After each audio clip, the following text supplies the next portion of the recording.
Oh my goodness, we're back for another episode of the Bible in 1 year with the preacher's husband. Today, we're talking about Genesis chapter 30 and 31. And right off the bat, oh my goodness, baby mama drama. That's right, baby mama drama. So, here's the scoop. The family of Jacob. So, we know that Jacob married Leah. And then he spent 7 more years and he married Rachel here. And he loved Rachel more than he loved Leah. But he started having babies with his 2 wives. One, Leah, he had Reuben, Simeon, Levi, and Judah. 4 in a row. Well, Rachel was seeing that Leah was having all these babies, and she was like, you know what?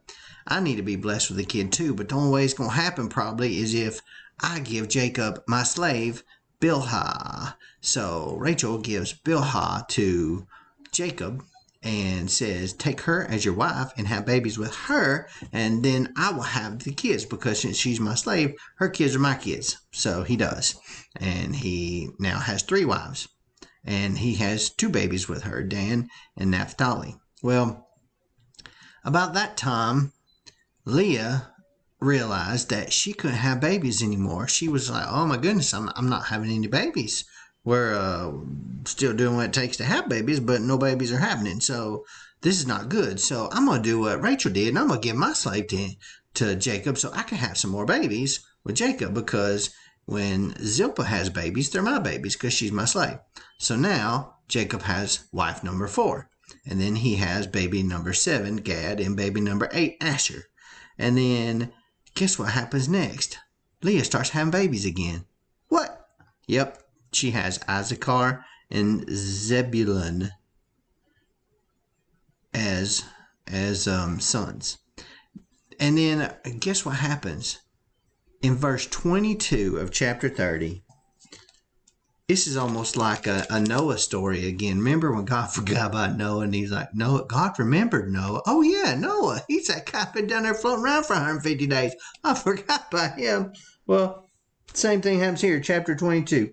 Then God remembered Rachel. Oh yeah, Rachel. She wanted to have babies with Jacob. That's right. Okay, I'm going to let that happen now. Boom, baby number 11 and baby number 12, Joseph and Benjamin. Then guess what happened? He had a daughter after that. So 12 sons and a daughter, Dinah, shows up. So here we are. That happened. Chapter 30. Then we get to Jacob's flocks. Okay, so Jacob struck a deal with Laban that basically all of the sheep, Jacob could have all the sheep that were speckled and spotted, okay? So I found this kind of interesting because a lot of the times those speckled and spotted ones, they're a little more difficult to get the wool off of. The wool you get's going to be mixed up and have spots you got to sort through, and they're a little more problematic. But when it comes to the wool side of things, but here's the deal: Laban's like, sure, I can do that. You take all the speckled and spotted ones, and I'll keep all the solid color ones. No big deal. That was a deal that they made so Jacob would stay, because Jacob was ready to go. He was going to leave with his family, and he's like, nope, what can I do to make you stay? So this is what Jacob said, and this is what Jacob come up with. Laban said, okay. But once they made that deal, Laban removed all the streaked and spotted male goats and all the speckled and spotted female goats, and every one that had any white on it, and every dark colored one among the lambs. And he placed his sons in charge of them.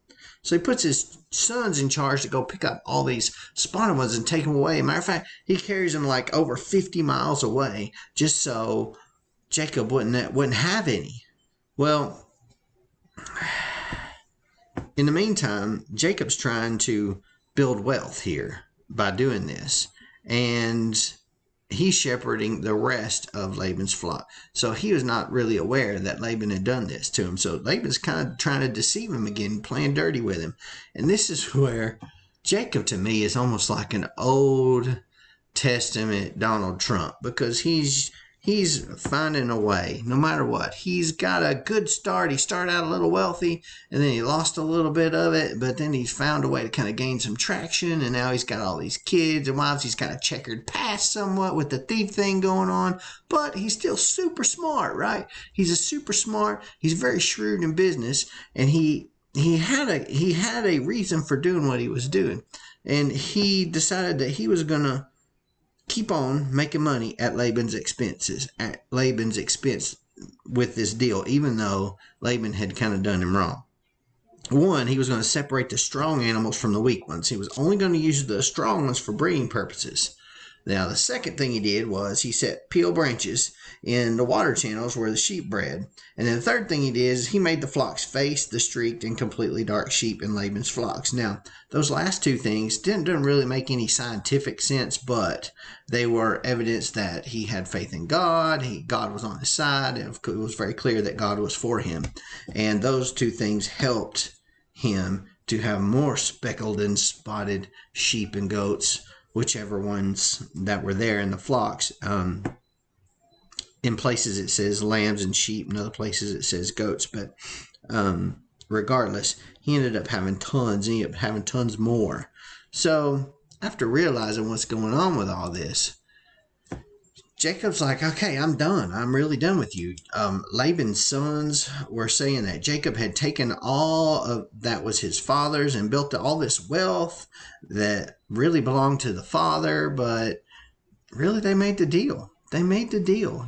Jacob struck the deal with Laban, and Jacob, even though Laban set him up to fail, he set him up so he could not possibly make any wealth by removing all of those speckled and spotted ones, but he ended up finding a way to make it happen anyway.